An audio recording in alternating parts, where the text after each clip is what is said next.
mean, Oh, do sorry, I'm looking for the feedback, but yeah. do sheeps get out of Tesla managing jobs to have that location freedom, or are sheep stuck in a location? I mean, you can make Mm, that a bit nicer, but essentially you can just say the like same thing. Yeah. yeah. I mean, why do you want to be a sheep? Are sheep successful, or do you want to be a goat? Oh, that's clean. That's a nice line. I love that. I'm gonna use that if another circumstance comes around. Did you have any other feedback for it? Just from that role play? The only thing I thought about was the intention setting. I'll just be like, after you built the rapport, I'll just be like, look, that's essentially how this call's gonna go is I want to get to know about um your current situation and just why the hell you want to talk to a stranger about where you are and your goals because if everything works out that'd be great and we can show you how we can help you get to your goals, but if not that's okay because at the end of the call my job is to give you some value at the very least because that's my job, and if what we have doesn't fit to what you want, that's totally okay, but my job is to try to see if we can help you Okay, ultimately. great. What about Strata Discovery? Um, Just on the top of your head, if you can remember anything. there was some stuff. I feel like the sequencing could have been a bit better. I feel like when you sequenced it, it seemed a bit too abrupt. I was trying to think of one. I feel like, oh yeah, the like when we're talking about Tesla, and I feel like you could have got to the time a bit more quicker. I would have been like, oh yeah, like you got heaps of money, but like like you can't spend your money. Like I can only imagine, but what does that even look like? Because like you tell me, and then they say something, you're like, oh, so it sounds like to me, if I can paint a picture, you sound like you've got access to the keys, but you can't even open the door. Mm. It's kind of like teasing you. You've got a massive. Does it sound like you got a massive, big fat bank account, but you can't even use it? Mm-hmm. I mean, how does Okay. that feel if life is teasing you that way? You've got the money, but you don't have the time to use it. Okay, sweet. Just attack the time a lot quicker. Yeah, Okay, sweet, sweet. and then I'd say like a lot of people would love to be in that situation. So like, what's wrong with your situation right now? And then they can just open up a bit more about time or something else. And then something that you always tell me is like like who are you doing this for? Who's in your social circle? Or are you doing it for yourself? If you are doing it for yourself, then you can open that line of questioning by saying like, okay, if you are doing it for yourself, what would time look like for yourself? And then you can challenge like the fact that you can really go pretty hard because I got this from you as well. So you're doing this for yourself. Like, I don't mean to be rude or anything, but isn't that lonely? You're making all this money and you want time to yourself. Like, tell me more about that. Then you go deep Mm. emotionally as well. Okay, sweet, sweet. Open up some insecurities, and you're like, oh yeah, like for someone who's high caliber. I mean, doing it for yourself, yeah, that's fair enough. I'm not telling you what to do, but I'm just saying what you're capable of doing. So why do you want to do this all for yourself? I mean, if they say family, then that's easy to address. But if they're saying for myself, then you can just be like, what, you want to be lonely with money? I mean, it Mm. is the current problem that we have right now, but you have time. So you want time to be lonely. Okay, sweet. If they like say something dumb, like, I just want to do this for myself. Okay, sweet, sweet. I'm gonna use that on our next role play. Yeah. But overall, like this, I would say this is definitely enough to get you certified for sure. It's just more just to like put a stamp on it and be like, you can't do anything. Like this Yeah, is like no. This like is, mm-hmm. This is all just about fine-tuning the skills right now, I feel like.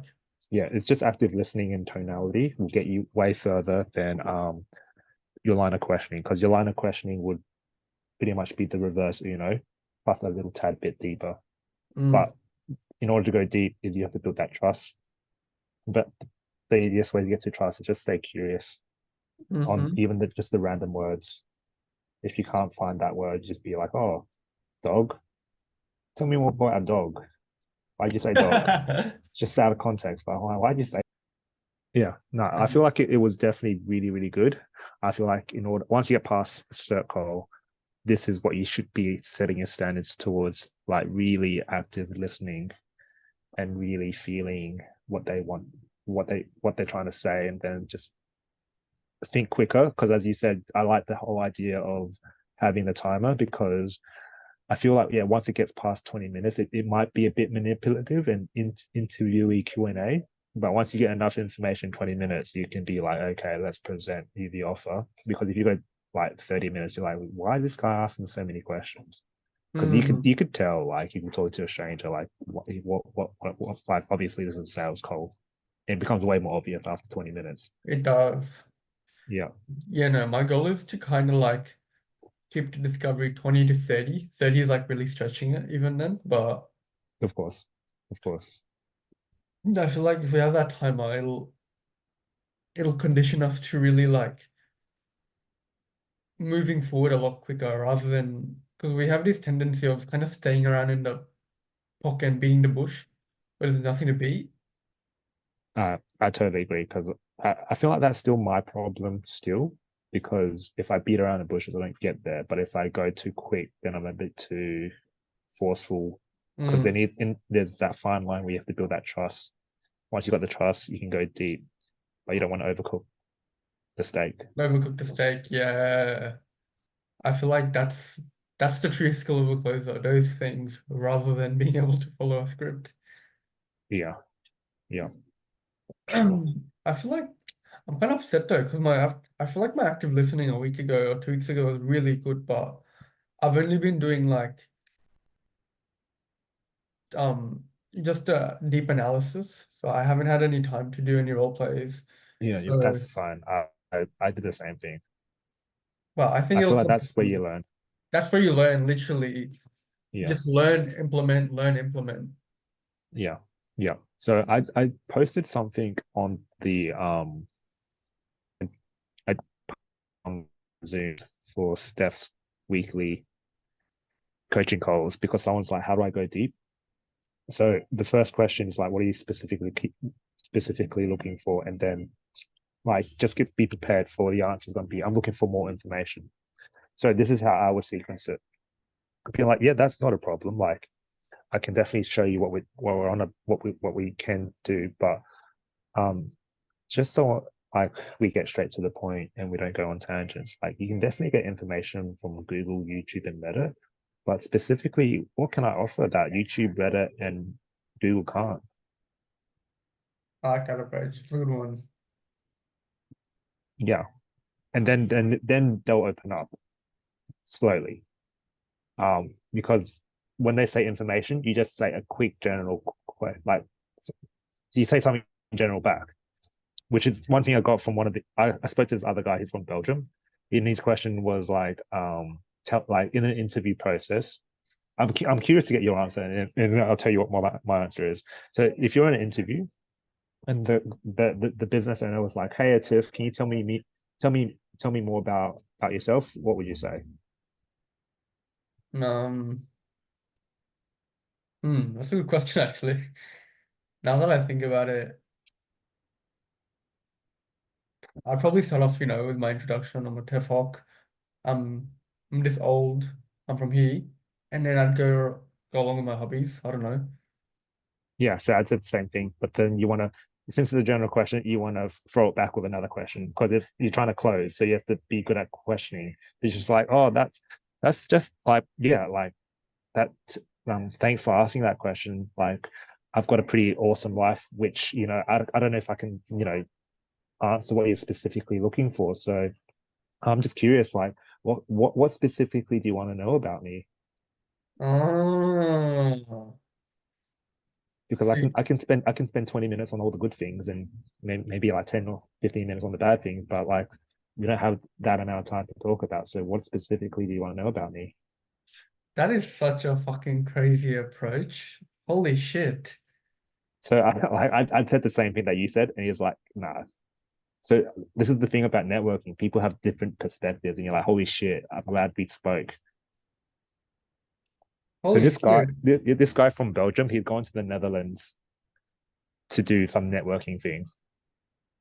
I'm like, fuck. Everyone's all on a different level, on different journey, and it's just good to connect, just to get their feedback. So what I do, I just shut the hell up, and I don't give my 2 cents. I don't. I'm my ego. You can just go there and sit by the corner, and I'm just going to listen Mm. because like these guys love to talk. Everyone on LinkedIn loves to talk, and I want to share my 2 cents. So I'm just like, you don't need to know about me. I just want to know about what you have to say. Wow, that's a lot of good juice right there for interview. That was yeah. I got that.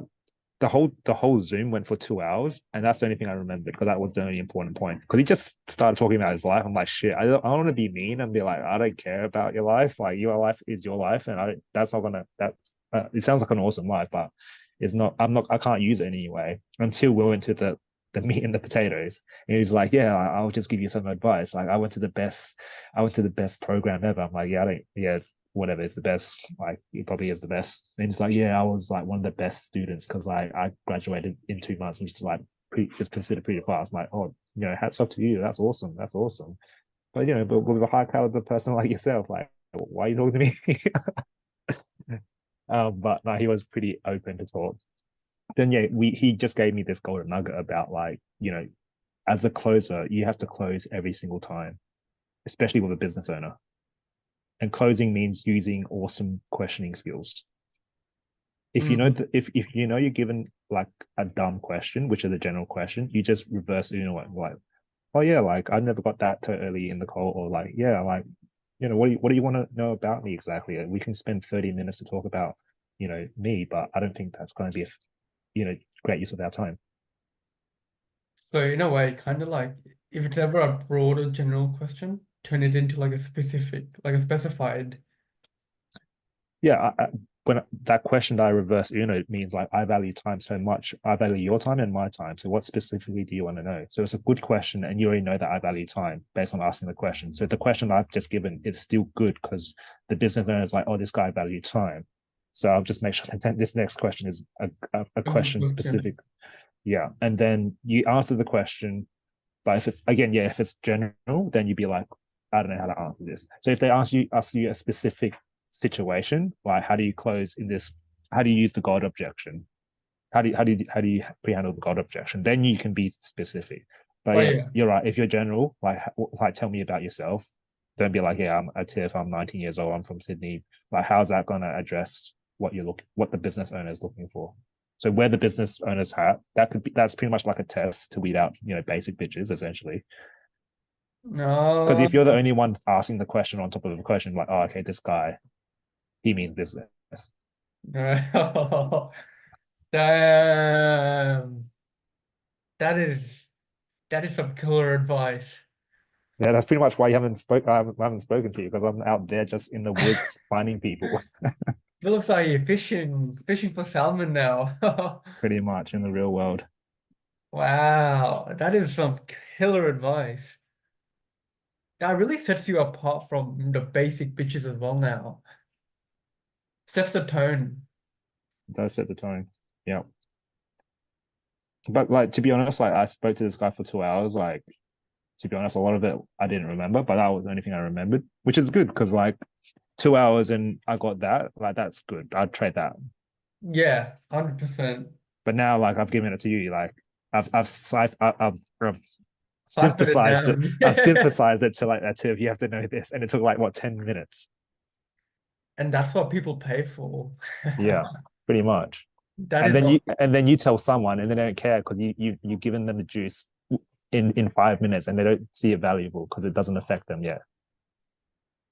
That's how it goes out. That's how it trickles out. that is what people pay for. That is what people pay for, my friend. Yeah, yeah. Knowledge. Knowledge is power, but knowledge is money, man. True shit. True shit. Knowledge is money. And the thing with that is it's not recyclable either. Well, that's the thing. Like you're applying for to be in a business to make sure you can ask good questions and to close deals. And they're not looking for like carbon copy cookie cutter people, especially if it's a successful business. They're looking for the top shit, the real deal. Yeah. And that is how you present yourself to be the real deal. Yeah. How's this for an Australian coaching call after hours? All the Americans are Yep. sleeping whilst we're getting ready. Oh It's still man, it's still Sunday for them and it's Monday for us.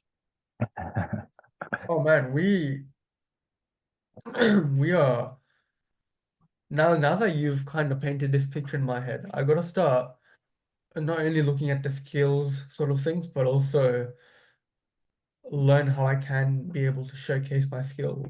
This is what I mean. Like, I want you to get certified, and I want you to be happy about it. But you got to you got to keep pushing. I would say just truly, just turn on active listening. Just be like, all right, there's 3 levels of active listening. Okay, one is listening for that word. Okay, once you find that word, that's one layer of active listening. Okay, and then the next layer is um ask them like why they said that and what has led for them to say that. Okay, and you stay on that same word, and then you just be like, what happens if that word stays as it is, or what happens if that mindset stays as it is? That's truly active listening, Okay. because you can active listen, but then like you can still get nothing with that. But it's what they say, okay, and what they mean by that word, because words can mean different things, and then what they want to have happened. So the opposite of the word. So if we just use the example of like, I want more time, what do you mean by that time? Okay, which is active listening. And also what they say is like time, which is like, yeah, can I just clarify what you mean by time? And then what do you truly mean by your time? Which is like, how does that affect your lifestyle? And how's that affected your, the current situation? And then you reverse that meaning by like, if you had more time, what does that look like? So you just stay on that word time, and you've already got pain, goal, and like, yeah, the goal is like just like what that 2.0 version already looks like. And then once you get to the goal, you've already painted that goal already. You've got, oh yeah, I've kind of got a clearer picture. So you want time, you've got money, but you also want that location freedom as well. So once we plug all those pieces together, like how does that truly look like? Okay, once you know what that truly looks like, how would that actually make you feel? And then they'll get that feeling. You want that feeling answer, and then you just take it away from them. Like, okay, so we know that's a potential possibility, but the also potential possibility is probably more likely that we make no change. So how can I be certain that you want to put yourself in a position that's, I'll be completely honest, it's actually quite difficult because a lot of people want this, but not a lot of people make things happen. Mm. So when would you wanna kind of address that though? Like after you wouldn't want to do that after presenting the goals because you put it up to a high and then you're bringing it down to a low again. So would That's you the want last part. So the whole entire discovery is to lead you to the point of like, what happens if this doesn't happen? So if you know you would feel this way if it doesn't happen, why have you been selling yourself short? Is it time to make it? Do you feel like it's time to make some changes? And if you think you're ready to make this change, like how certain are you that you want to make this change? Because you actually have a pretty decent life, especially if you've been complacent. There's nothing wrong with being complacent. I'm not telling you um I'm not telling you what to do, but I'm telling you what your potential is. Or the other one that John likes to say is like, I'm not telling you what you should hear. I'm not telling you what you need to, I'm not telling you what you should, keep getting this mixed up. It's like, I'm not telling you what is right, but I'm telling you what you need to hear or something like that. yeah, yeah, I know what you mean, but okay. So you keep like the last part is all about building the urgency because you can't do the urgency in the middle or at the start, but the whole entire discovery is to build up to the urgency part, and and then you can pre-handle like the commitment because that's the last part to pre-handle commitment by building up to that question. And even if you don't pre-handle it, that's okay, as long as you paint the picture of like, this is your pain, this is what you want, this is the potential of what doesn't happen. Are you okay with that? if you're not okay with that, then I'd love to show you my screen just to show you how we can actually help you get you there. Yes, so that makes a lot more sense. Yeah. That makes a lot more sense. I'm gonna definitely get back in the hang of the role plays again, so I have a bit more sequencing. Yeah, it's more like my thought process is completely different now. It's not the sequencing of questions, it's the build up to the goal and then to take it away, just to build that urgency. Because if they're not urgent, then it's going to be hard to close them. Yeah, that's so true. Yeah. Because your job as a closer is to build the gap between where they are right now to where their goals are, to build the bridge, then to take that bridge away from them. Okay. So they can realize how big it is, how Big it big the is. gap is. Yeah. I'm definitely gonna do that. And the Tim guy paints it pretty well. That's pretty much where I've kind of changed my mindset a little bit about trying to understand discovery in that paradigm versus just questions. Because you can, if you got a lot, it's good to have like a script and some questions. But then if you start to realize you're trying to paint a big gap, and then the gap is solved by your offer, and then you take it away from them, and then it makes them want the offer more. Really show them that gap and amplify it. Yeah, because they can come into the call by saying like I can do it myself, or it's not that urgent. But then it's your job to be like, is it really not that urgent? I mean, why are we wasting time here, or why'd you even book a call with me if it's not that urgent? And then that's when you start to go deep to really find the truth. Yeah. Yeah, absolutely. I noticed But it's 5:30, so don't you have your yeah, I was gonna say